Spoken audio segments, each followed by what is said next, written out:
ஊமத்தங்காய் தீபம் ஏற்றினால் மகிழ்ச்சி, பணம், செல்வம் பெருகும். வீட்டில் ஏற்படும் கஷ்டமும் வறுமையும் நமக்கு மனதில் பெரும் கவலையை உண்டு பண்ணிவிடும். அந்த கஷ்டங்களை போக்க சில பரிகாரங்களை செய்ய சொல்கிறார்கள் பெரியவர்கள். அந்த வகையில் சிவபெருமானுக்கு ஊமத்தங்காய் தீபம் ஏற்றினால் அற்புத மாற்றங்கள் ஏற்படும் என்கிறார்கள். ஊமத்தங்காய் பெரிய இலைகளுடன் காய்களின் வெளி பரப்பில் முட்கள் அதிகமாக காணப்படும். இந்த செடியின் வேர், இலை, பூக்கள், விதை என எல்லாமே மருத்துவ குணம் கொண்டவை. சித்த பிரம்மையே நீக்கக்கூடிய இந்த ஊமத்தங்காய் வாத நோய்களை கட்டுப்படுத்தும், நரம்புகளை பலப்படுத்தும்.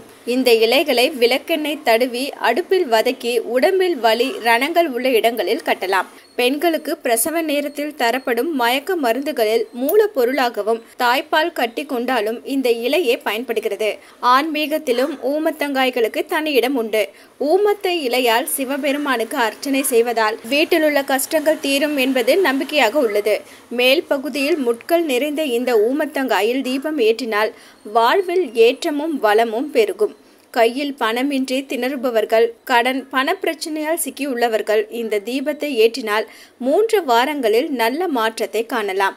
ஊமத்தம் பூக்களை ஒற்றை எண்ணிக்கையில் விநாயகருக்கு வீட்டில் சூட்டி வரலாம். 3 வார திங்கட்கிழமை விநாயகருக்கு ஊமத்தை இலை அர்ச்சனை, ஊமத்தம் பூவை சூட்டி உங்கள் கஷ்டங்கள் தீர வேண்டும் என்று மனதார வேண்டிக் கொண்டாலும் விரைவில் நல்ல மாற்றத்தை காணலாம். இந்த ஊமத்தங்காய்களின் காம்புகளை நீக்கிவிட்டு சிறிய துளை போட்டு அதற்குள்ளிருக்கும் விதைகளை நீக்கிவிட வேண்டும். பிறகு சிறிது வெண்கடுகு போட்டு ஒரு சிறிய மண் அகல் விளக்கின் மீது ஊமத்தங்காய்களை அதனுள் இலுப்பை எண்ணெய் மட்டுமே ஊற்றி பஞ்சுத்திரி போட்டு பூஜை அறையில் தீபம் ஏற்றி வைத்துவிட்டு சிவபெருமானை வேண்டிக் கொண்டால் போதும்.